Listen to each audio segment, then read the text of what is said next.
Ako ang inyong Lolo Pael at ito ang aking kwento. Baliw na Mangkukulam. Sigurado ka bang gusto mong bumalik sa probinsya nyo? Oo, umuwi na tayo para matigil na yung pambababae mo. Eh sayang naman yung trabaho ko dito. Saka nag-aaral dito yung mga anak natin. Yung bunso ay maliit pa. Baka hindi nila kayanin yung pamumuhay doon. Lalo't nasanay na sila sa buhay dito sa lungsod. Eh, pag-isipan mo munang mabuti yan. Ilang beses ko na itong pinag-isipan, Lanto. Kaya wag mo na akong subukang pigilan. Eh ano na naman ba kasi ang nagawa ko? Wala naman akong babae mahal eh. Sinungaling! Hindi mo na ako mauto, no? Ilang beses na kitang nahuhuli na may babae ka. Wala nga sabi akong babae, ano ba? Isipin mo naman ang kapakanan ng mga anak mo. Ako pa ngayon ang hindi iniisip ang kapakanan ng mga anak. Bakit ikaw? Naawa ka ba sa mga anak mo? Ba't parang ikaw na ang biktima ngayon sa tono ng pananalita mo? Wala nga kasi akong babae. Kaibigan ko lang naman at katrabaho ang mga sinasabi mo na iyon. Masyado ka lang kasing praning at marumi ang utak eh.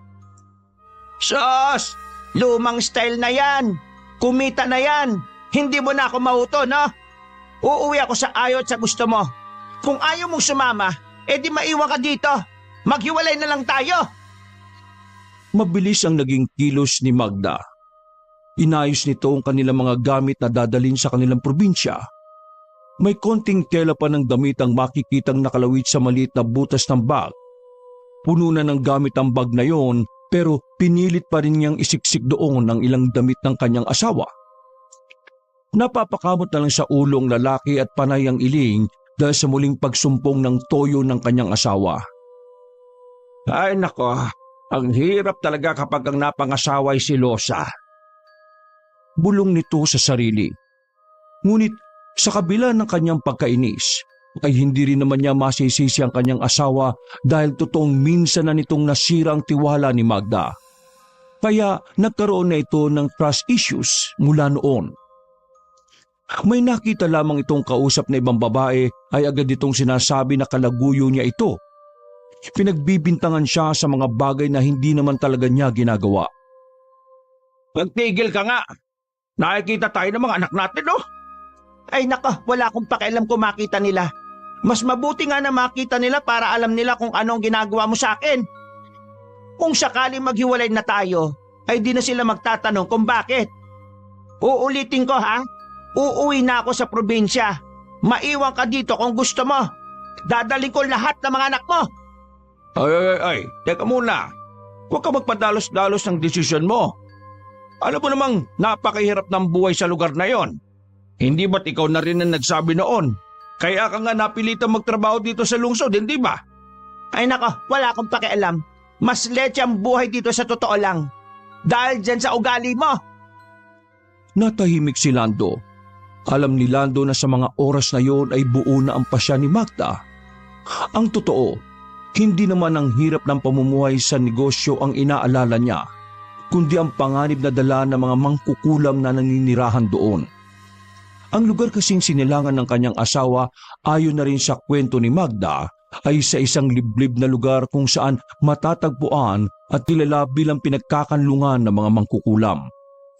Ayaw niyang mamulat ang kanyang mga anak sa ganoong gawain dahil ayaw niyang matutunan ng mga ito ang pangungulam. Galit na galit siya sa mga makakaliwang manggagamot na ito dahil doon nadali ang kanyang ama. Hindi niya makakalimutan ang naging paghihirap ng kanyang ama nung bata pa siya. Naging biktima ito ng kulam dahil lamang sa pagkuha nito noon ng sarili niyang alagang kalabaw. Ano? At hindi ka na nakaimik dyan? Bigla pang napaigtad ang lalaki nang marinig ang malakas na tinig ng asawa. Ay, nakakagulat ka naman. Eh siya, kung talagang buo na ang pasya mo, gustong-gusto mo na talaga umuwi ng probinsya. Eh di, mauna na kayo ng mga bata. Eh bakit kailangan kaming mauna? Ano pang gagawin mo dito? Magpapaalam ka pa sa mga kabit mo? Ganun ba? Kailangan ko magpaalam na maayos sa trabaho, Magda. Magpa-file ako ng resignation para naman maayos ang records ko na umalis sa trabaho. Saka para makuha ko yung huling sahod ko. Nagtatrabaho si Lando sa paggawaan ng mga yero, halos 2 dekada na siyang naghahanap buhay sa yeruhan, kung kaya alam niyang may matatanggap na rin siyang separation fee kung sakaling maayos siyang nakapagpaalam sa kanyang amo. Ay nako, bahala ka. Alam ko namang hindi talaga sa trabaho ang punta mo eh. Kung hindi, dyan sa kabit mo. Ay nako, hindi ko na alam kung paano pa kita mapapatigil dyan sa kakabunganga mo sa akin eh. Baka maniwala ang anak natin at lumayo pa loob niya sa akin eh. Mismo! Dahil kapag nang babae ka, ang anak mo magiging kabayaran sa mga nagagawa mo kasalanan. Alalahanin mo mga babae ang anak mo. Hindi na hinintay ni Lando ang iba pang mga sasabihin ni Magda. Umalis na lang siya sa kanyang silid at inihanda ang mga gamit. Niyakap niya lang ang 2 niyang anak bago siya nagdesisyon na lisanin ang lugar na iyon. Halos araw-araw niyang naririnig ang panenermo ng asawa. Kung minsan naman ay tinatamad na rin siyang umuwi sa kanilang tahanan dahil natitiyak niyang mauuwi lamang sa matinding pagtatalo ang kanilang pag-uusap. Nakakaramdam na rin siya ng pagod sa pag-adjust sa ugali nito. Kaya madalas tinataon na lang niya na kung uuwi siya ay ang oras na maaring natutulog na si Magda. Ganun nga ang ginawa ni Lando. Nang makarating sa kumpanya at nakaharap na ang kanyang amo, sa kanya sinabi na kailangan na niyang magpaalam. Halos hindi makapaniwala ang kanyang amo sa biglaan niyang pagdedesisyon na umuwi sa probinsya ng asawa. Subalit pumayag na rin ito nang ipinagtapat niya ang mga bagay na madalas nilang pag-awayan ni Magda. Kaya hindi rin nagtagal, pumayag na rin ito sa kanyang tunay na kalagayan. Hindi niya nais masira ang binuo niyang pamilya, lalo't mahal na mahal niya si Magda at ang kanilang mga anak. Naintindihan siya ng amo. Binigyan siya nito ng baong salapi na maaari niyang madala at magamit sa muling pagsisimula niya ng hanap buhay sa probinsya. Nako, maraming salamat po. Hindi ko po makakalimutan ng inyong kabutihan sa akin. Tumungo lamang ang kanyang amo at sinabi nitong kung sakaling magbago ang kanyang desisyon ay magsabi lang daw siya. Agad raw siya nitong tatanggapin dahil naging mabuti itong tauhan para sa kanya. Pinaalalahanan din nito si Lando na mag-iingat sa probinsya ng asawa dahil alam nitong karamihan sa mga taong naninirahan doon ay bihasa sa paggamit ng itim na karunungan. Subalit hindi naman lahat. Meron pa rin naman mga tao roon ang tumututol sa ganoong mga gawain. Kaya nga marami rin mga albularyo ang namumuhay sa lugar na yon. Bago lisanin ang kumpanya ay malungkot niya itong pinagmasdan. Hindi niya kasi alam kung anong buhay ang kakaharapin niya sa lugar na yon kasama ang buong angka ni Magda. Magda! Magda! Nakaalis na ang kanyang asawa kasama ang kanyang mga anak. Ipinagluto na muna siya ni Magda bago ito nag-alsabalutan. Yun ang nag-iisang ugali na nagustuhan niya sa babae. Dahil kahit magkaaway sila, ay ginagawa pa rin itong ipagluto siya ng pagkain at gampanan ang pagiging asawa nito. Bukas na lamang siya luluwas ng probinsya para sumunod dito. Kailangan na muna niyang makapag-isip-isip na maaring kahantungan ng gagawin niyang mga desisyon. Dahil kapag naisip niyang mawawala ng ama ang kanyang anak, natitiyak niyang siya rin ang masasaktan. Kung bakit kasi masyado kong biniyayaan ng maamot gwapong mukha eh. Ay nako, hindi sana wala akong problema. Ay teka, nasaan kaya yung paborito kong t-shirt? Ang alam ko dito ko lang nilagay yun ah. Dito ko lang yung hinubad eh. Hindi mapakali si Lando sa paghahanap ng damit habang kinakausap ang sarili. Regalo yun sa kanya ni Magda. Pag nagkataon, matitiyak niyang pati yun ay magiging dahilan ng muli nilang pagtatalo. Naiinis na napaupo na lang siya sa sahig at pilit iniisip kung saan niya yun nailagay. Maaring nadala na rin yun ng asawa na mag-impake ito ng mga gamit.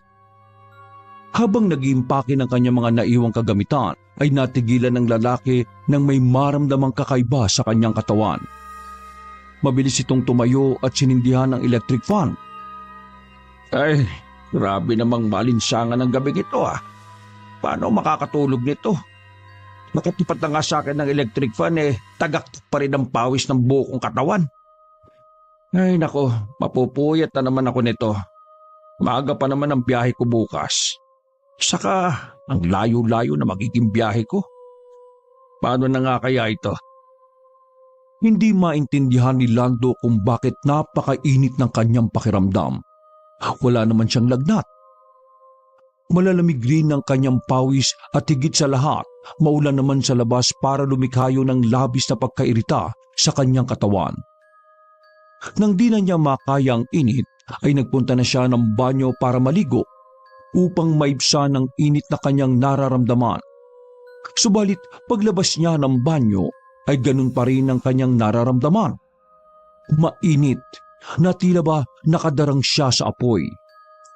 Dahil hindi na niya kayang matulog ng mga oras na yon, pinili na lamang niyang magbihis at pumunta na sa terminal upang doon antayin ang kanyang biyahe. Halos 2 araw din ang itinagal ng kanyang biyahe pauwi sa probinsyang yon. Yun ang unang pagkakataon na makauwi siya sa lugar na yon. Dala lamang niya ang isang pirasong papel at nananalig siyang makakarating siya ng ligtas at buo. Nasasabik na siyang muling makita ang kanyang mga anak. Bagamat ilang araw lang silang nagkawalay ay hindi niya maiwasang malungkot na mapahiwalay sa kanya ang mga ito. Hindi siya sanay. Pagdating niya sa mismong probinsya ay di niya maiwasang mamangha sa mga bagay na nakikita niya sa kapaligiran. Ang magagandang tanawing kanyang nasisilayan ay labis na kahanga-hanga. Malinis na paligid, sariwang hangin, mga puno at mga anyong tubig na labis na nakakaambag ng kapanatagan sa magulong isip ng lalaki. Agad niyang nilapitan ng mga tao para itanong kung paano niya mararating naman ang mismong baryo na pupuntahan. Mabuti na lamang at may mga taong marunong magsalita rin ng Tagalog kaya hindi na siya nahihirapan na magtanong. Maganda po pala dito sa lugar niyo, no? Tumangulang ang habal-habal na driver na siyang nasakyan niya upang magatid sa kanya sa baryo. Tahimik lang ito at seryosong nagmamaneho. Dahil napansin ni Lando na walang interes ang lalaki na makipag-usap sa kanya, ay pinili na lang niyang libangin ang sarili sa panunood ng mga magagandang tanawin sa bayan. Ilang sandali pa, ay ibang daanan na ang kanyang tinatahak. Bukod sa baku-bakong daanan, ay bihira pa ang mga bahay na nakatayo. Matataas din ang mga puno na halos tumaklob sa daan at hindi na pasukin ng sikat ng araw. Rats, sigurado ko bang ito na ang daan papunta sa baryong ito? Ba't parang papunta na ito sa kung saan Ngunit nanatiling tahimik lang ang driver. Nagpatuloy ito sa kanyang pagmamaneho. Nang matumbok na ang lugar kung saan nagpapatid ang pasahero, ay tumigil ito sa isang luma at maliit na kubo. Nakita niyang lumabas mula doon ang asawa niyang si Magda. May mga dala itong damit na sa tingin niya ay mga labahan. Brads, dito na lang. Pasensya ka na kung napagdudahan kita ha. Akala ko kasi kung saan mo na ako dadalhin para naman kasing dulo na ng daigdig tong lugar na ito. O sige, maraming salamat sa pag-atid ha. Iniabot nito ang bayad. Pagkatapos noon ay agad nitong pinasibad ang kanyang sasakyan. Ngunit bago pa man ito makalayo ay muli itong lumingon at nakita ni Lando na tiningnan siya ng masama ng lalaking yon. Akala ko matitiis mo na kami. Oh, bakit po naman naisip yon? Nangako ko sa iyong susunod, hindi ba? Hindi ko kayang mawala kayo sa akin, no? Ay teka, nasaan na ba yung mga anak ko? Namiss ko na sila Ayun, iniwan ko muna sa lola nila. Halika't makapagpahinga ka na. Kumain ka na ba? Kumain na pero kanina pa yon. Medyo nagugutom na nga rin ako May pagkain ba dyan? Meron na. Halika na dun sa loob. Kinuha naman niya ang mga plangganang dala ni Magda. Ay, teka, at tatawagin ko mga anak mo. Habang iniintay ng asawa ay nagawang pagmasdan ni Lando ang lugar kung saan nakatirik ang kubong yon. Wala halos kapitbahay, Tanging 2 kubo lang ang nakikita niya na ayon sa kanyang asawa ay pagmamay-ari ng kanyang biyenan ang isa. Nang lumabas ang kanyang mga anak sa kabilang kubo ay agad na nagsilapitan ng 2 bata sa kanya. Nawala ang pagod na kanyang nararamdaman nang mayakap na ang mga bata. Mamaya bibisita ako sa tatay at nanay mo. Nang makita naman nilang narito na ako sa inyong probinsya. Nako, bukas ka na lang pumunta sa kanila. Ang alam ko kasi patungo sila ngayon sa bundok. Hinihintay lang nila akong matapos sa paglalaba. Ay sayang naman. At hindi man lang ako nakapagbigay galang sa kanila. Ano bang gagawin nila sa bundok? Pagkakaingin at pag-uuling ang trabaho nila. Malamang sa malamang yun din ang magiging hanap buhay natin. Pero hindi ako marunong . Ay nako, pag-aralan mo. Wala namang ibang magiging trabaho dito kundi yun lang. Ito ang gusto mo, di ba? Kung hindi ka sana ng babae, di sana hindi tayo masasadlak sa ganitong klase ng kahirapan. Ay siya, huwag na natin pag-usapan yan. Baka sana naman humantong yung usapan. Ay mabuti pa mailigpit ko muna itong mga gamit na dala ko na makapagpahinga na rin. Abay, nakakapagod ang tuloy-tuloy na biyahe. Iginiya na siya ng asawa sa loob ng kubo at itinuro ang silid nila. Agad na pinalingan ni Lando ang mga dala niyang mga bag at inilabas doon ang kanyang mga dalang damit. Isa-isa niyang inilabas yun at maayos na itinupi sa lumang aparador na nakita niya sa loob ng silid na yon. Naisip niyang ayusin niya ang kubo kapag nakapagpahinga na siya. Nang matapos siya ay inilapat na niya ang kanyang likod sa higaan. Nakaramdam siya ng kaginhawaan dahil talaga namang nangalay din siya sa haba ng naging biyahe niya. Pumasok sa silid ang asawa at may bitbit itong pagkain. Huwag ka matulog kumain ka muna. Hindi ba't sabi mo nagugutom ka?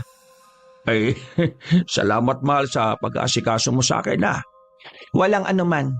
O ano, may kailangan ka pa ba? Itutuloy ko na kasi yung paglalaba ko. Wala naman. Pero gusto ko lang sana magtanong. Mahal, sadya bang ganito sa lugar ninyo? Magkakalayo ang mga bahay. Wala kasi akong nakitang kapitbahay natin maliban sa mga magulang mo. Oo. Ano naman ang problema doon? Malawak pa ang mga lupain dito at konti lang ang tao. Hindi to gaya ng pinanggalingan nating lugar. Paano tayo niyan makakapamalengke? Parang wala namang nadadaang sasakyan dito. Sus, kadarating lang Kadami mong problema. Mag-relax ka nga lang muna dyan. O baka naman sumunod ka lang dito para lang magreklamo. Ay nako, tumigil ka na nga Magda. Nagtatanong lang binigyan mo na kaagad ng kahulugan. Kaya lang naman ako nagtanong dahil bala kong ipamili kayo ng mga gamit mula sa huling sahod na ibinigay sa akin ng amo ko. Oh, heto. Itabi mo muna yan. Yan na muna ang gamitin natin habang wala pa tayong hanap buhay. Kumislap ang mata ni Magda. Pagkakita niya sa sobrang iniabot ni Lando. Siya naman ay pumwesto na rin at sinimulan kainin ng pagkaing ibinigay sa kanya ng asawa. Nang matapos ay humiga na siya at ipinikit ang kanyang mga mata. Ngunit bago siya makatulog, ay naramdaman niyang tumabi sa kanya ang asawa at umunan sa kanyang braso. Pasensya ka na kung palagi ako nagagalit sa iyo. Hindi ko ba alam? Parang hindi ko mapigilan ang sarili ko. Kaya nga pakiramdam ko tuloy hindi mo na ako mahal Maaari bang mawala ang pagmamahal ko sa iyo? Kaya ka nagkakaganito ako Dahil natatakot akong iwanan mo ko at tumanap ka ng iba. Isa pa, sadyang ganito marahil ang nagdadalang tao, nagiging mainitin ng ulo. Ano ka mo? Buntis ka? Totoo ba? Oo, tatay ka na uli. Magiging 3 na ang anak natin. Bakit hindi mo naman kagad sinabi sa akin?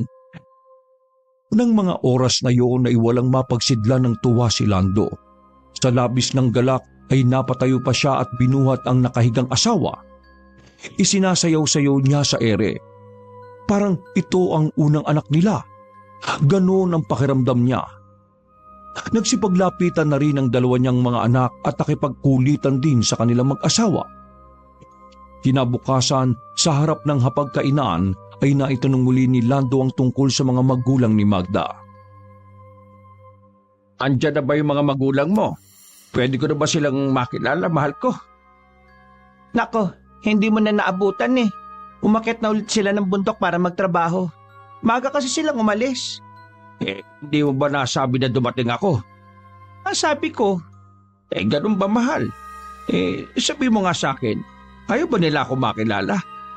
hindi naman sa ganon. Alam mo, sadyang abala lang talaga sila sa kanilang mga trabaho. Gusto ko sana silang makilala eh.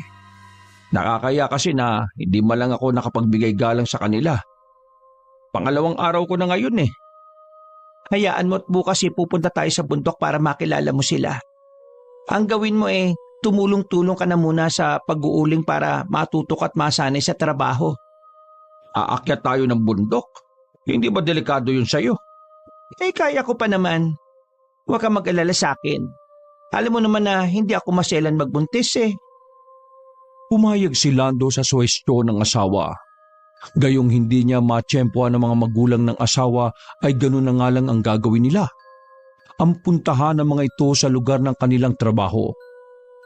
Pagsapit ng dilim ay nagpahinga na ang mag-asawa. Biglang naalimpungatan si Lando sa ingay ng mga asong nagkakagulo sa labas. Nakita niyang mahimbing na natutulog ang dalawang anak sa ibaba ng kanilang higaan.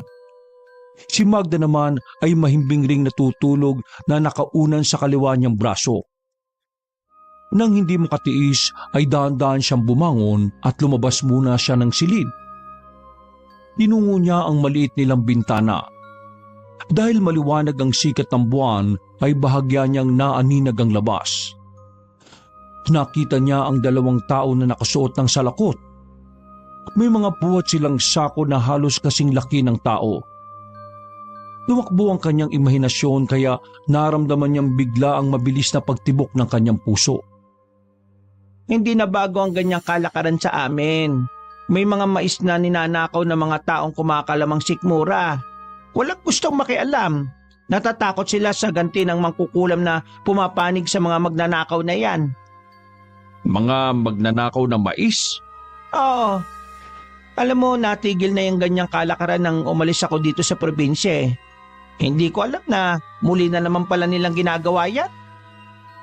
Nakita ni Lando na nagbaba ng isang sako sa tapat ng kanilang bahay. Huwag ka na maingay. Hayaan na lang natin sila at huwag na rin tayo makialam. Alam mo kasi, kahit naman magnanakaw mga yan, ay ibinibigay rin nila sa mga nangangailangan at kapos, tulad natin. Pero galing pa rin yung sa nakaw. Kawawa naman yung may-ari ng sakahang pinagnakawan nila ng mga mais. Hindi naman, dahil ang mga pinagnanakawan nila ay mga taong sakim rin at walang malasakit sa kapwa. Umupo si Lando sa naghihintay na upuang mahaba. Yari ito sa pinagdikit-dikit na bilog na kawayan. Walang gamit na pako o anumang materyales. Tanging panali lang na uway ang siyang bumuo ng mga kubong naroon. Hinila niya ang asawang nakatayo at pinaupo niya sa kanyang hita sa kaniyakap ng maigpit. Alam mo ba kung bakit ako sumunod sa inyo dito? Bakit?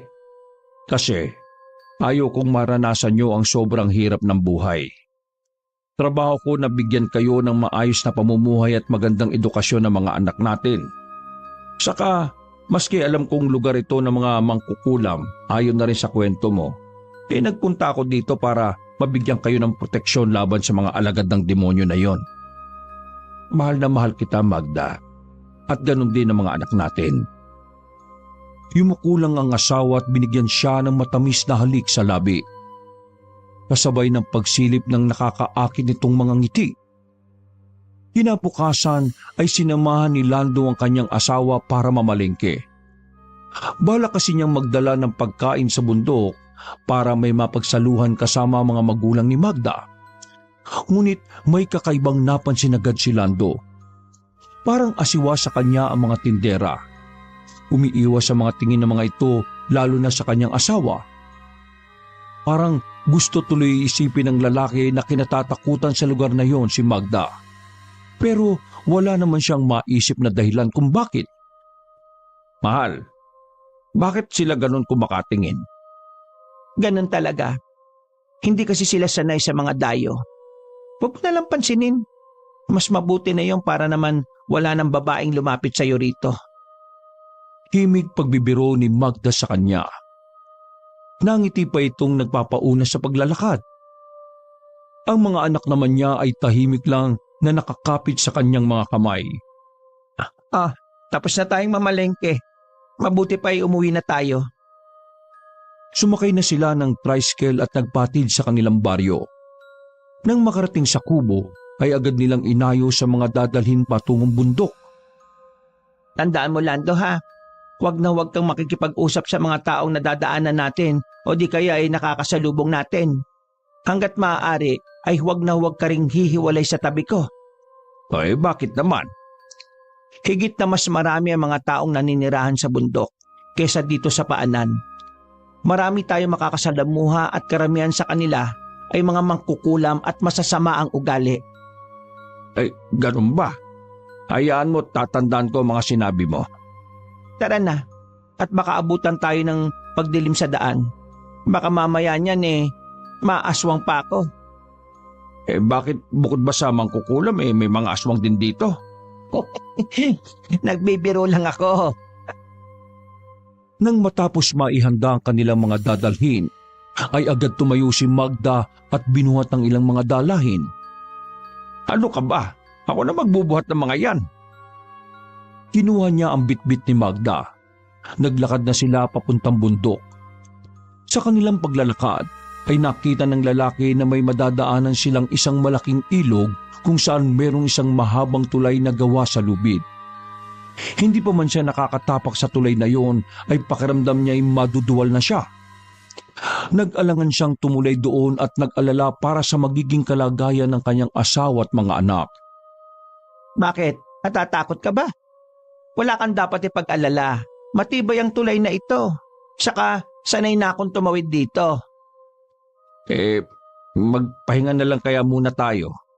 Mukhang pagod na ang dalawa mong anak Ay sige, ayos lang naman. Agad na naginhawaan ang pakiramdam ng lalaki nang makaupo sila sa isang tabi. Palibhasa ay 2:00 na ng hapon kaya matindi na ang sikat ng araw. Nakakapaso sa balat. Mabuti na lamang at malaki ang puno na kanilang nasilungan. Naakit rin ito ang hanging humahampas sa kanilang mga balat. Teka, may matandang paparating Agad napansin ni Lando na kakaiba ang pananamit ng taong paparating. Nakasuot ito ng gusot na damit at ang buhok ay magulong-magulo na animoy kinalimutan na ang pagsusuklay. Matalim din ang mga tingin na ipinupukol nito sa mag-anak. Sino yan? Nakakatakot naman ang kanyang itsura. Yan si Rudy. Yan ang pinakamatandang mangkukulam dito sa lugar namin. Marami nang napatay na tao yan. Kaya mag-iingat ka sa kanya. Huwag na huwag mo siyang kakausapin o babatiin man lang. Nang makarating ito sa tapat nila, ay sa kanya lang napagmasdan ang mukha na matanda. Mahaba ang buhok na lampas hanggang puwet. Ganon rin ang balbas at bigoteng halos sumayad sa maumbok nitong tiyan. Sa kaliwang kamay ay may hawak na tungkod, habang ang leeg ay punong-puno ng kwintas na napapalamutian ng mga buto ng hayop. Nilingon naman niya ang kinauupuan ni Magda. Nakita niyang may rumihistrong takot sa mukha ng kanyang asawa, ganon din ang kanilang mga anak. Bagamat natatakot din siya, ay di siya nagpapahalata. Naramdaman niya ang panlalamig ng palad ni Magda kaya pinisil niya yun. Tara na, lumakad na tayo. Pagkaraang sambit niya, tumayo ang kanyang mga anak at asawa. Nagsimula silang maglakad at iniwan nila ang matandang sinusundan pa rin sila ng matatalim na titig. Nakakatakot naman talagang makatingin yung taong yun Parang kakainin tayo ng buhay. Sinasabi ko sa iyo, Lando, iwasan mo matandang yon hanggat maaari. Baka mapahamak ang mga anak mo ng dahil sa kanya. Napansin ko nga na parang sobrang tingin niya sa'yo at sa iyong tiyan. Bukod ba sa pagiging mangkukulam may lahi din itong aswang? Hindi aswang ang matandang yon. pero isa siyang napakalakas na mangkukulam. Alam mo bang bago ako umalis dito may napatay siyang mag-asawang mangkukulam? Pumatay siya ng kapwa niya mangkukulam? Oh, ayaw kasi niyang nahihigitan siya ng lakas ng kahit na sino. Ay grabe naman. Paano niya napatay yung mag-asawa? Hindi ko na masyadong matandaan pero base sa naaalala ko, lumapit ang kapatid ng lalaking asawa kay Mang Rudy para ipakulam ito dahil sa malaking away sa lupa. Talagang ang pera at mga material na bagay naghahatid ng kapahamakan sa tao. Walang awa matandang yan. Ewan ko ba kung buhay pa yan Hindi mapatay-patay ng mga nagtatangka sa kanya. Sadyang malakas at marami talagang takot sa taglay niyang kapangyarihan. Sana mamatay na matandang yan para magkaroon naman ng katarungan ng mga biniktima niya. Biglang nakaramdam si Lando ng lungkot sa boses ng kanyang asawa. Nadala marahil ito sa kanyang kwento. Nailibing ba ng maayos yung mga namatay? Ay nako, hindi uso ang libing dito. Sinunog nila ang katawan ng mag-asawang mangkukulam kahit sila ay buhay pa. Ang balita ko pa nga may nag-iisang anak ang mag-asawa na bigla na lamang daw naglaho sa baryo. At ang usap-usapan ay tumakas raw yung anak at hindi na raw nagpakita pa. Nakakalungkot naman ang sinapit ng anak nila. Narito na tayo. Nasaan kaya sila ngayon? May nakita siyang kubo sa bahaging yon sa itaas ng bundok. Kaya pala hindi minsan umuwi ang mga magulang nito ay meron silang tirahan mismo sa pok ng kanilang trabaho. Iginala niya ang kanyang paningin sa kabuuan ng bahay.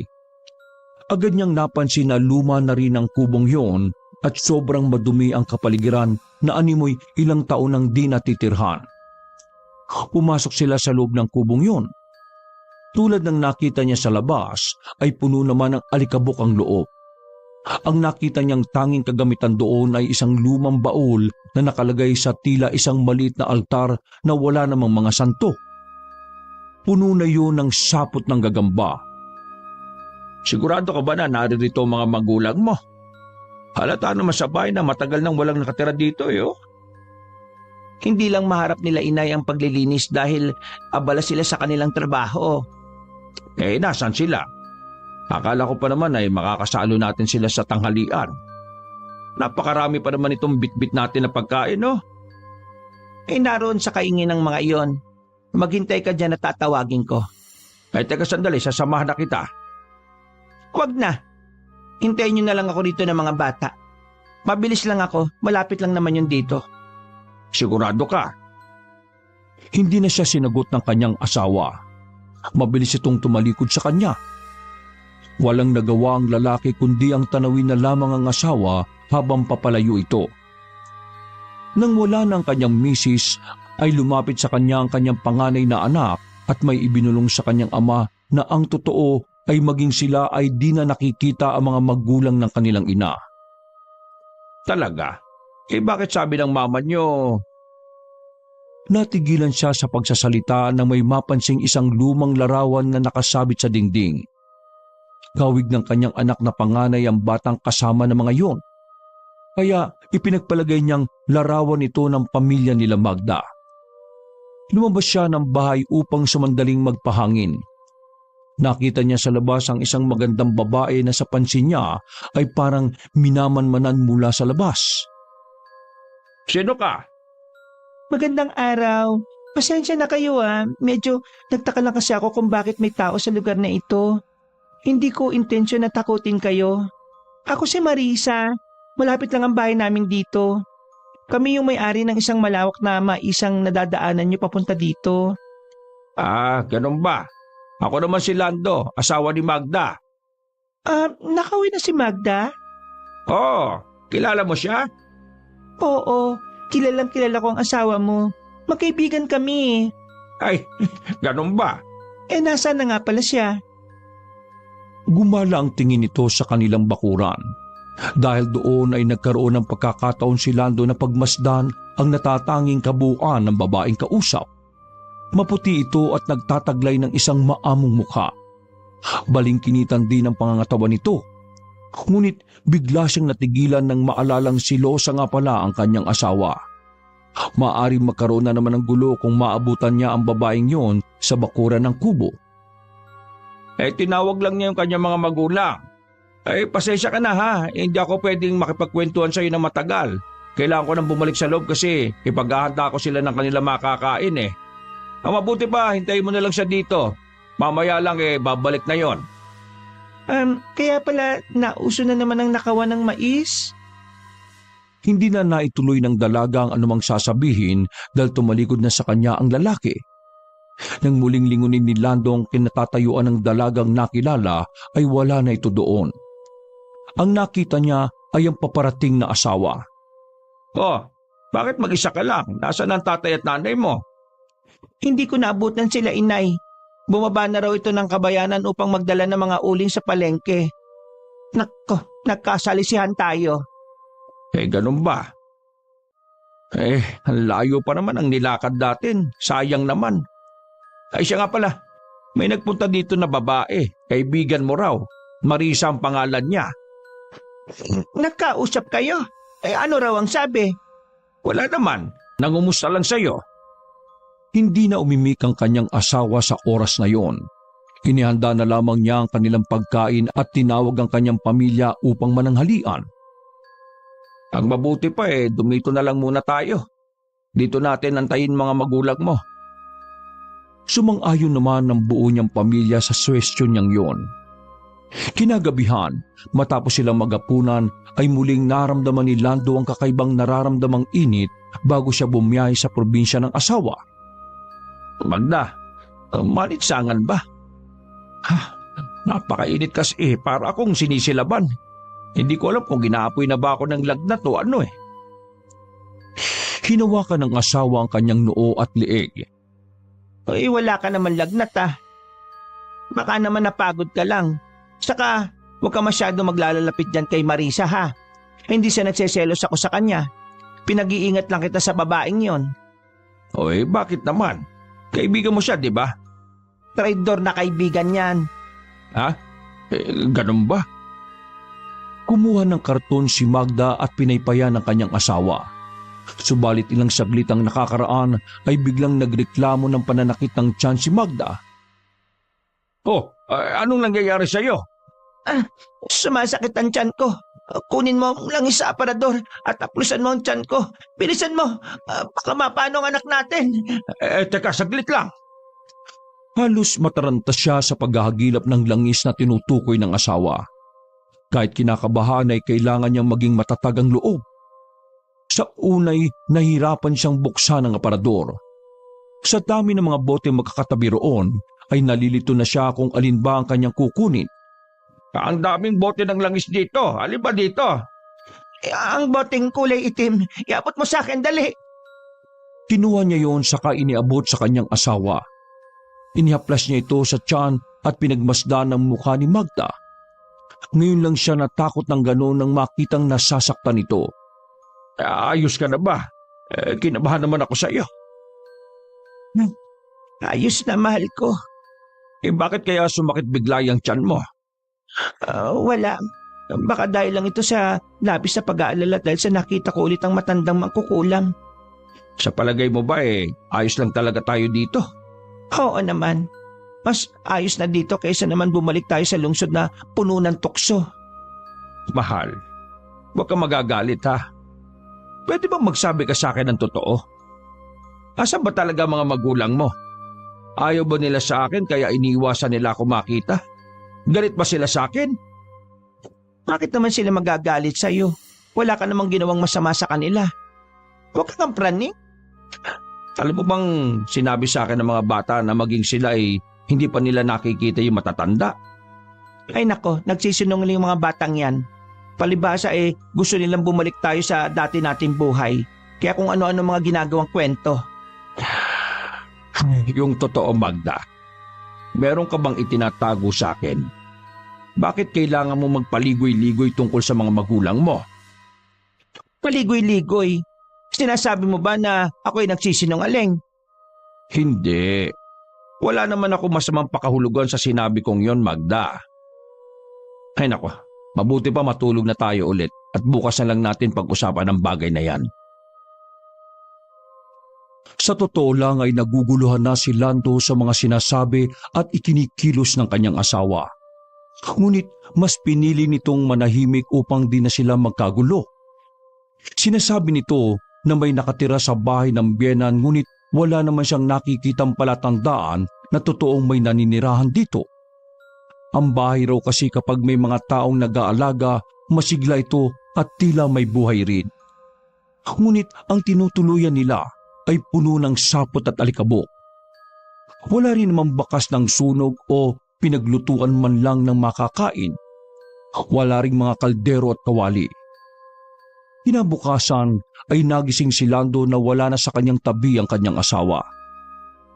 Deka, anak! Nasaan ang nanay niyo? Tanong niya sa anak na noon ay kababangon lang din katulad niya. Kahit ito rin ay hinahanap ang ina kung saan pumunta. Matapos siyang maitupi ang mga kumot ay sumilip muna siya sa bintana at iginala ang paningin sa ibaba ng hagdanan ngunit wala roon ang asawa.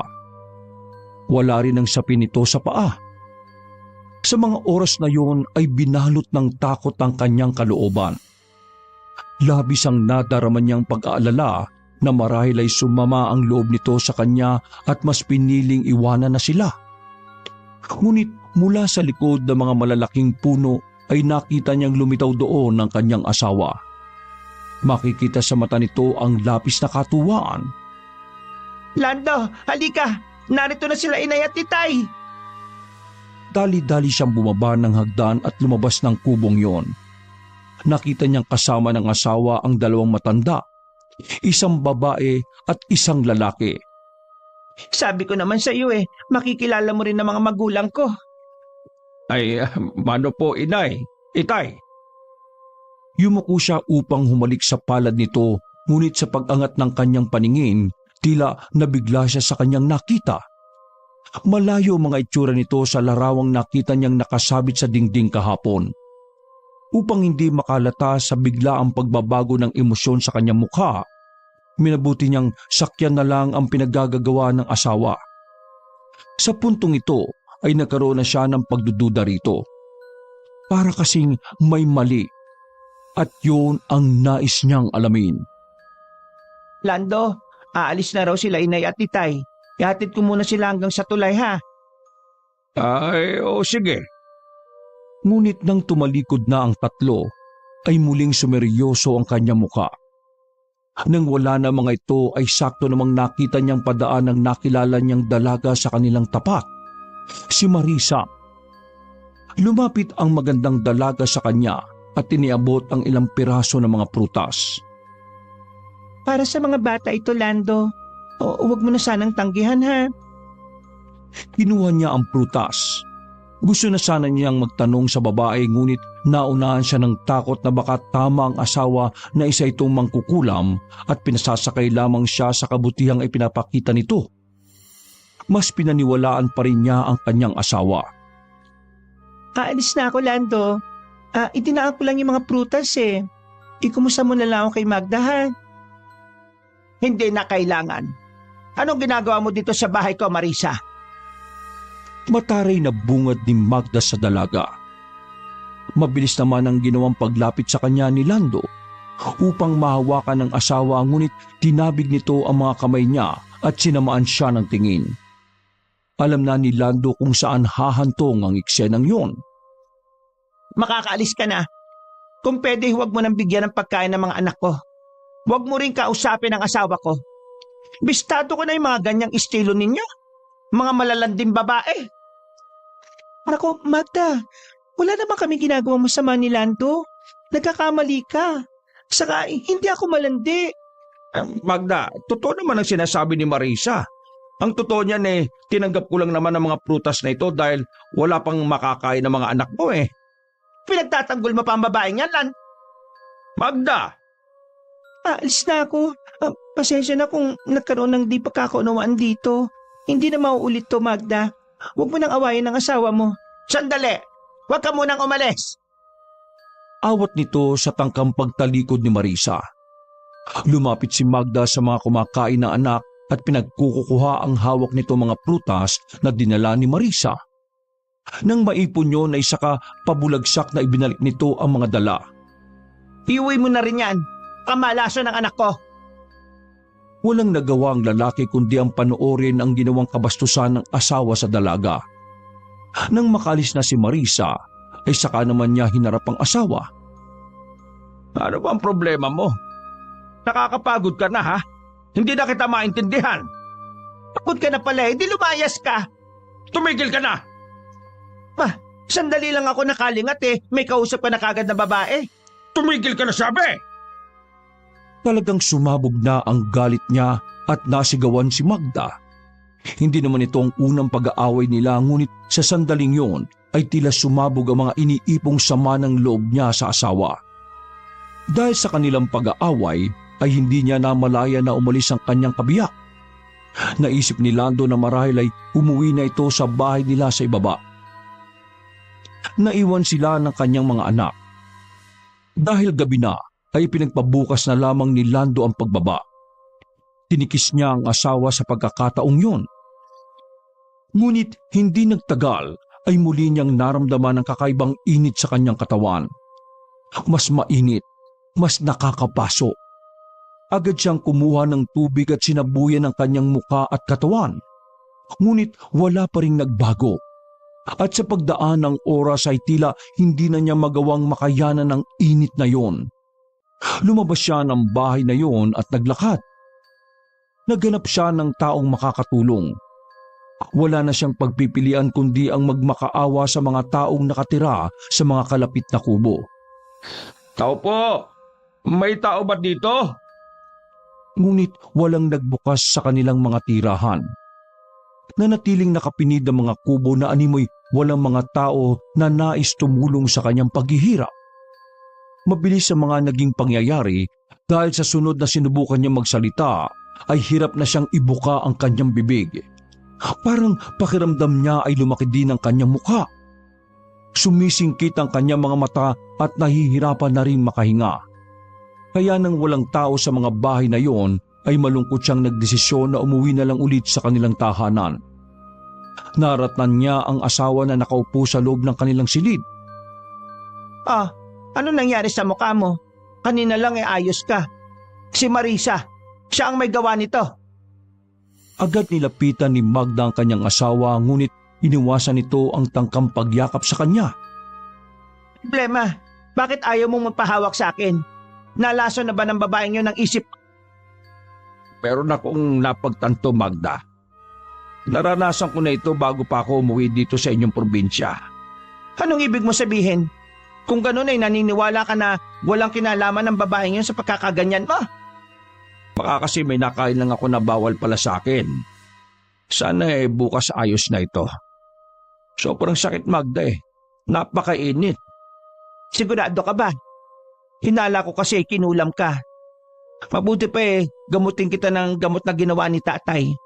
Balagay ko kinukulam ka. Kaya lumala ng ganyan. Tinungo ng babae ang aparador at kinuha doon ng isang botelya na may lamang langis. Pumikit ka at ihahaplos ko sa mukha mo. At kapag humupa ang pamamaga niyan, ibig sabihin kinulam ka. Malalaman natin kung sino ang kumulam sa iyo dahil may babalik sa kanya ang sumpang ibinigay niya sa iyo. Gusto yung pinapahira nito ng langis ang kanyang mukha. Malamig yun at nakakaginhawa, dahilan upang bigla siyang makaramdam ng antok.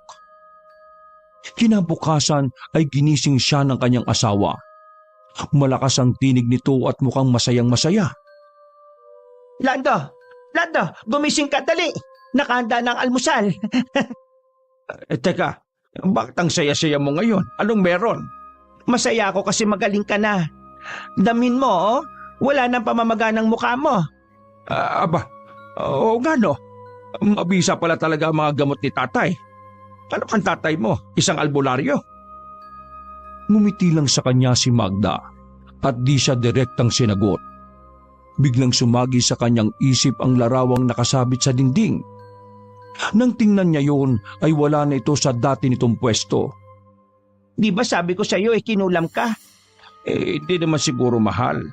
Hindi ka ba naniniwala sa akin? Halika, Isasama kita sa bahay nila Marisa at makikita mo.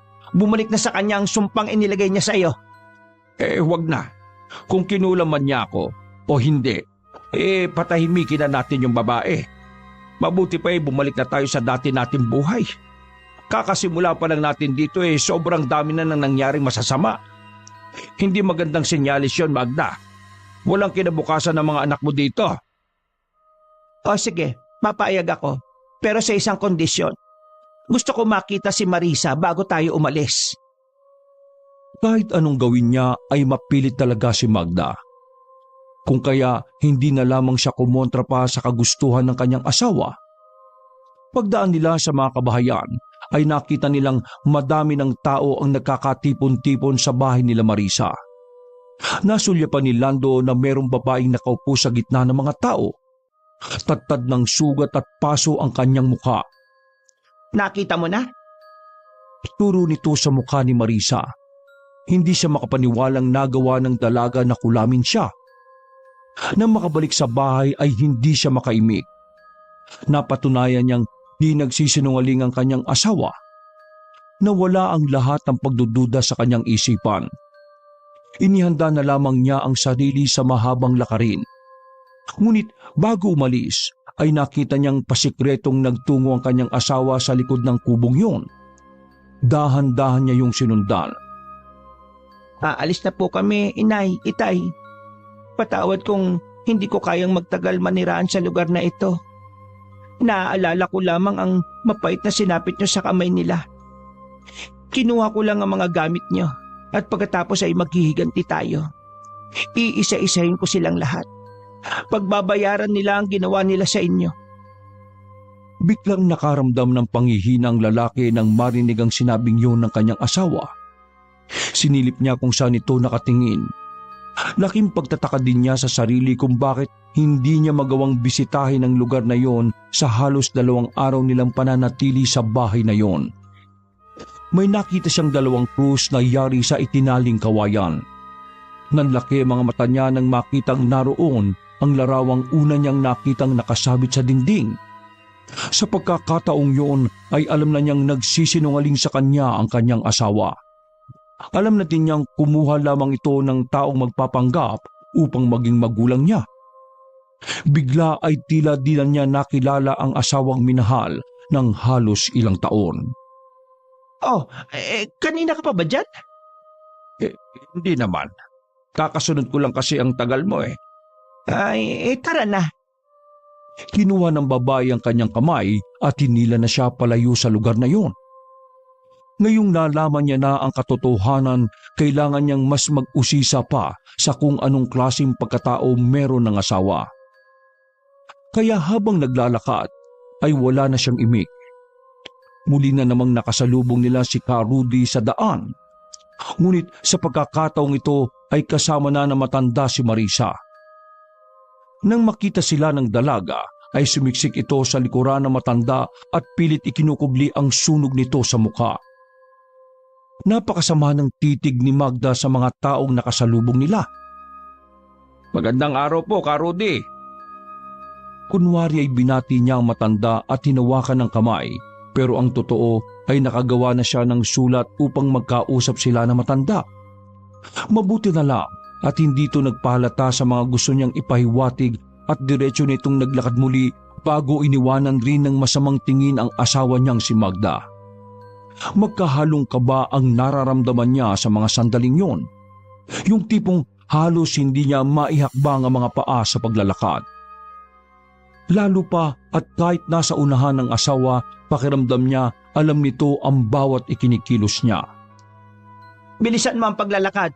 Hindi ba sinabi kong huwag ka makikipag-usap sa matandang yon? Pwede ba? Hintayin mo munang makauwi tayo bago mo ko awayin. Mabuti na lang at sumunod naman sa kanya ang asawa at nagpatuloy sila sa kanilang paglalakad. Pagdating nila sa tirahan sa ibaba ay tumambad sa kanilang harapan ang napakaraming bunga ng mais. Nakailera yun ng maayos sa balkonahe. Talagang sinorpresa pa ako nila itay at inay. Dinalhan pa tayo ng maraming mga pagkain. Mahal, nakalimutan ko ang aking bag sa kubo sa itaas. Pwede ba akong bumalik saglit doon? Ba yan? Habang iniintay niyo ako mag-impake na kayo ng damit. Sandali lang ako. Hayaan mo na yon. Kung ano man ang mga gamit na naroon palitan na lang natin kapag nasa lungsod na tayo. Hindi pwede. Kasi mga papeles ang laman ng bag na yon. Importante yon para makabalik ako sa trabaho ko. Huwag ka mag-alala. Saglit lang talaga ako doon. Ngunit ang totoo, dahilan niya yon upang makipagkita siya kay Rudy. Sinadya niyang iwanan ng bag na naglalaman ng mahalagang bagay upang makatiyak na mababalikan niya yun. Ay sige na, bilisan mo lang. Basta makaabot tayo sa unang biyahe papuntang pier. Oo naman. Sige.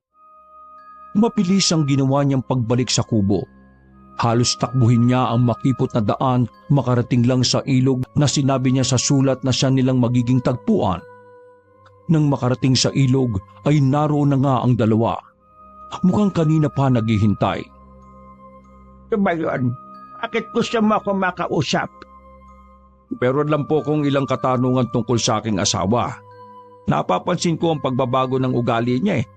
Hindi po kaya may kumukulam kay Magda? Kumukulam kay Magda? Nagtipatawa ka ba?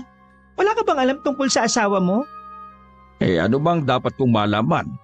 Maaari bang sabihin niyo sa akin lahat ng nalalaman niyo? Si Magda ang kinatatakutang mangkukulam rito sa aming baryo. Nagdulot ng takot sa mga taong nakatira dito ang biglaang pagdating ng asawa mo. Oh? Paano nangyari yun? Ang alam ko kayo raw po ang dapat kong iwasan dahil kayo raw po ang marami nang napapatay. Isa kang malupit at baliw na mangkukulam. Dalawa kayo ni Marisa. Yun ang sabi niya sa akin. Sinungaling ang asawa mo. Kung mapapansin mo, halos lahat ng mga taong naniniraan dito iwas sa kanya. Siya ang totoong kinatatakutan dito, hindi kami. Kaya mag-iingat ka. Kung ganun paano may papaliwanag sa akin na naipasa sa iyo yung mga nararamdaman kong sakit kagabi? Ito ba? Siya ang may gawa nito sa akin. Wala akong kinulam dahil ang totoo ay isang pangkaraniwang tao lang ako. At itong si Rudy ay isang respetado at magaling na manggagamot o albularyo dito sa amin. At kung nagkasakit ka man, sigurado ako na siya rin ang may gawa nun sa iyo. Hindi niya ako masasaktan kasi asawa niya ako. Siya nga ang gumamot sa akin ng mamagamukha ko kagabi. Ikaw ang gumawa nun, sabi niya. Kaya nga bumalik sa iyong sumpa. Huwag mo akong pagbibintangan dahil hindi ako marunong ng kulam. Totoo ang sinasabi niya, iho. Hindi nagsisinungaling ang apo ko. Pagmasdan mong mabuti ang mukha ko. Kinulam niya ako upang kung magamot ka niya, ang sasabihin nito na bumalik sa akin ang ginawa ko sa iyo. Pero ang totoo, pareho niya tayong kinulam. Tama ka. Ganyan nga sinabi niya sa akin kagabi. Marami na akong napapatay na mangkukulam ngunit ibinabalik ko lang kung ano ang ibinigay nila sa mga taong nangungulam sa kanila. Kaya hindi ko masisisi ang mga tao kung bakit natatakot sila kay Magda. Dahil sa lahat ng mga kalahi nila, ang asawa mo ang may pinakamalakas na kapangyarihang itim. Kaya marami ang umiiwas sa kanya. Hindi ko alam na ganun babae ang napangasawa ko. Mabuting bata si Magda noon. Hindi siya ganyan. Nagbago lamang siya nang mamatay ang kanyang mga magulang sa sakit na malalang pagkalason. Ngunit isinisisi niya kay Rudy ang pagkamatay nila. Sinabi nitong kinulam ang kanyang mga magulang. Ngunit ang totoo, ang magulang niya mismo ang siyang mangkukulam dito sa aming lugar. Ang sinabi niya sa akin buhay pa ang kanyang mga magulang. May ipinakilala pa nga siya sa akin na 2 matanda. At naniwala ka naman. Masama mangkukulam ang asawa mo. Kung hindi ka naniniwala sa amin, dalhin mo ang maliliit na batong itim. Mutsaya ng pagong. Sa sandaling makaharap mo ang isang mangkukulam, iinit yan sa loob mismo ng iyong bulsa. Sikapin mo lang na huwag mong hayaang makita yan dahil kung hindi, tiyak kong mapapahamak ka. Paano ko siya mapipigilan? Nagdadalang tao si Magda. Wala tayong magiging laban sa kanya kung sakaling buntis nga siya. Ayon sa mga kasabihan, nagiging malakas ang mangkukulam kapag may supling na nabubuhay sa kanyang sinapupunan. Ang kailangan mo lang gawin ay mailayo rito si Magda. dahil iniisip na ng taong bayan na pagkaisahan ng asawa mo. Natitiyak akong lahat kayo ay madadamay, maging ang mga anak mo. Matagal nang nakaalis ang dalawa ay wala pa rin siyang kibo sa kanyang kinaupo ang sanga ng kahoy. Nakatitig sa batong iniwan ni Karudi. Iniisip pa lang niya ay nanghihinayang na siya sa panahong naging mabuti pang asawa si Magda. Ngunit kailangan niyang harapin ang buhay kasama ito. Sisikapin niyang mawala ang galit sa puso nito, alang-alang sa mahal niyang pamilya. Muling pumihit ang paa niya pabalik sa kanilang tahanan, hanggang sa nakakasalubong niya ang dalawang matandang nagpanggap na magulang ng asawa. Hindi nyo kailangang umiwas sa akin dahil hindi na po ako magtatanong. Alam kong kayo rin po ang nakita ko noong nakaraang gabi. Ang mag-asawang nagnanakaw ng maisa hindi nyo taniman. Itigil nyo na po yung ganyang gawain. Ngunit umiling ang mag-asawa. Sinabi nilang baka raw mapahamak sila kapag naggalit sa kanila si Magda. Nalaman niya rin na ito pala ang naghahanap buhay para sa kanila ng asawa. Tunay na maimpluwensya at batas ang utos nito sa mga taong natatakot sa mangkukulam. Sinabi nila na kailangan lang nilang magpanggap uli ng mga magulang upang hindi balikan ng sisi ni Magda. Pagdating niya sa bahay ay masaya siyang sinalubong ng asawa. Maigpit na yakap at halik sa pisngi ang iginawad sa kanya. Naramdaman niya ang pag-init ng bato sa kanyang bulsa, kaya maluhaluhang gumanti siya ng yakap dito. Ngayong sigurado na siya sa mga pagdududa niya, doon niya lang naisip ang labis na takot at pangamba sa kung anong maaaring mangyari sa kanila sa lugar na yon. Aalis na tayo dito. Teka, nasaan ang mga bata? Nandyan lang sila, Lando. Naglalaro sila ng tagu-taguan. Magiliw nitong kwento. Nakakapanibago ang bait at kalambingang ipinapakita nito sa kanya. Magkaalalay pa silang pumasok sa kwarto ngunit wala naman roon ang mga bata. Oh, akala ko ba'y naririto ang mga anak natin na tinihintay nila ako? Nasaan ang mga bata? Kahit may pagpapanik sa kanyang boses, ay hindi siya nagpapahalata sa asawa. Hinanap niya kung saan naroon ang kanyang mga anak. Tinawag na rin niya ang mga ito at inutusang magpakita na sa kanya dahil tapos na ang laro. Ngunit nanatiling tahimik ang paligid. Hindi nagpakita sa kanya ang dalawang bata. Magda, ilabas mo na mga bata. Kailangan na natin makalis dito kagad. Hanapin mo muna sila.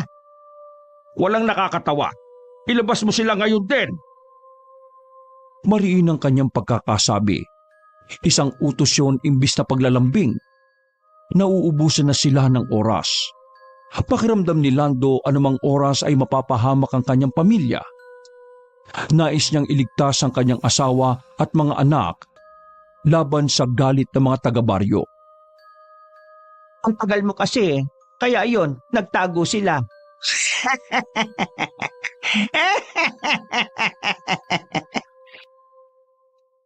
Talian mo. Kailangan makalis na tayo dito, Magda. Dahil kung hindi, ay papatayin tayo ng mga tao. Kailangan na natin makaalis. Biglang sumeryoso ang mukha ng asawa. Bumilim ang anyo nito habang titig na titig sa kanya. Tila nasisiraan na ito ng bait. Bigla siyang nahintakutan sa paraan ng pagtitig sa kanya ni Magda. Nakakatakot rin ang mga halakhak na pinapakawalan nito. Gusto lang naman nila makipaglaro sa iyo ah. Kahit ayaw mo silang pagbigyan. Wala ka na bang pagmamahal sa amin, Lando? Sino ay pinagmamalaki mo? Si Marisa? Siya ba ang binalikan mo sa itaas? Wala kang dapat ay kaselos kay Marisa, Magda. Nakikiusap ako. Ilabas mo na ang mga anak mo. Huwag ka mag-alala. Payapa na sila sa kanilang kinaroroonan ngayon. Diyos ko, anong ginawa mo sa mga anak natin? Huwag ka mag-alala. May paparating naman tayong bagong anak ka. May kinababahala mo. Hindi ako nakikipagbiruan, Magda. Ilabas mo ang mga anak natin. Nakikiusap ako. Meron muna akong kwento. Itinaas nito ang isang itim na libro na nakatago pala sa likuran nito. Lumikot ang mga mata nito habang nagsasalita. Hindi na ito si Magda. Nagbago na ng tuluyan ang isip ng asawa. Tingin niya na nasa harapan niya ay isang demonyong nagpapanggap na tao. Huwag ka magpapaniwala sa mga tao dito sa amin. Yang si Rudy na yon. Mangkukulam yung pati yung apo niya. Pinatay nito ang mag-asawang albularyo. Pinainom nila ng nakakalasong inumin at sinunog ang kanilang bangkay. Wala silang awa. Nang mangyari yon, ay naglayas ang batang babae at nagpalaboy-laboy na sa lansangan. Lumaking mag-isang nagsikap na buhayin ang sarili. Hanggang sa napadpad ng lungsod at doon nagtrabaho. Doon nakahanap ng mapapangasawang babaeng yon. Kaso, naging babaero ang nag-iisang lalaki na pinagkatiwalaan niya. Ang babae ay walang iba kundi ako. Alam ko na ang totoo. Pero yung sinasabi mo ay puro gawa-gawa mo lang na kwento. Nakausap ko si Marisa at si Rudy. Nalaman ko na ang totoo. Alam ko, kitang-kita at dinig na dinig ko ang pag-uusap niya tungkol sa akin. Sa pangalawang pagkakataon, niloko muli ako. Mas naniwala ka sa kanila kaysa sa akin na asawa mo. Alam mo ba kung gaano kasakit yan? Hindi makapagsalita si Lando. Hindi rin makasagot sa tanong ng asawa. Magulo ang isip niya. Mas kailangan niyang mahanap ang mga anak bago pa mahuli ang lahat. Nagwawala si Magda at hindi niya alam kung paano niya ito mapipigilan. Kung meron ng mahusay na gumawa ng kwento dito, ikaw yon at hindi ako. Alam mo tanga ako, hindi ko malalaman kung anong plano mo. Alam ko ang lahat, Lando. May panahon pa para magbago, Magda. Sumama ka na sa akin ulit sa lungsod. At doon ay magsimula tayo ulit. Pinapatawad na kita sa lahat ng mga nagawa mo sa akin. Maging ang tangka mong pangungulam sa akin. Sige na, nakikiusap ako. Ilabas mo na ang mga anak mo. Mahal na mahal kita, Magda. Sinungaling! Patawarin mo ako sa mga nagawa ko. Patawarin mo rin ako, Lando. Ngunit hindi mo na sila makikita. Sa oras na ito, alam kong isinuplong mo na ako sa mga tao. Kaya bago pa mangyari na mapahamak ako, ay mas mabuti pang tapusin na natin ang lahat ng ito. Isasama ko sa hukay ang mga anak natin. Bahala ka na kung gusto mong sumama o hindi. Ano? Nababaliw ka na, Magda. Tigilan mo na yan. Totoong mahal kita. At kaya ako nagbalik dito ay upang itakas ka. Kayo na mga anak natin.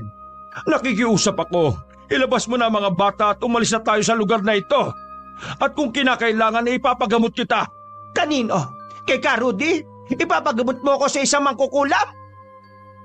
Sarkastikong sagot ni Magda. Alalang-alala na siya sa ugaling ipinapakita sa kanya ng asawa. Tuluyan ang nasiraan ng bait si Magda, lalo na nang ito ay biglang tumakbo at nagsisigaw sa kalsada.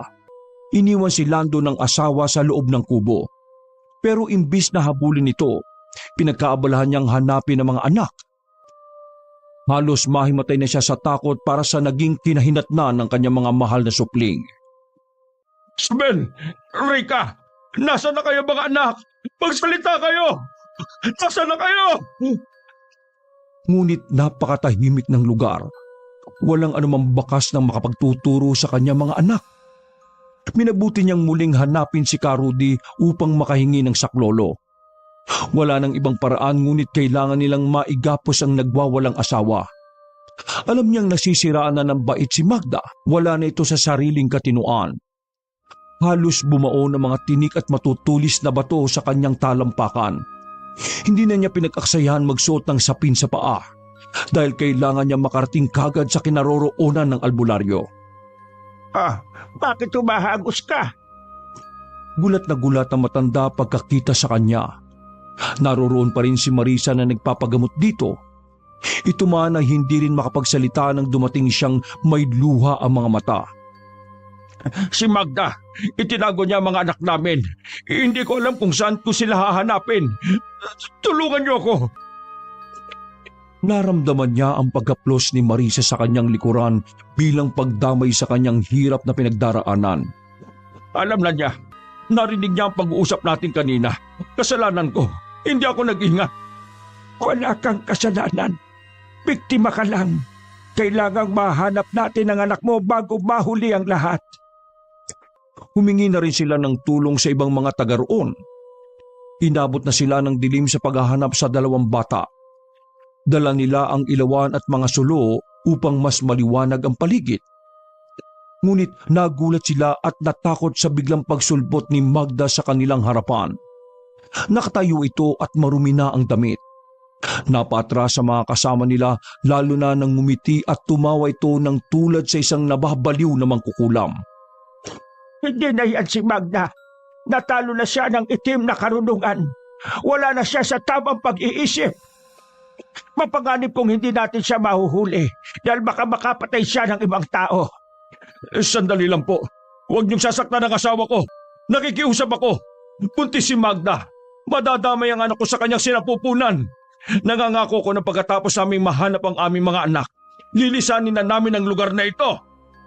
Nakatakbo si Magda.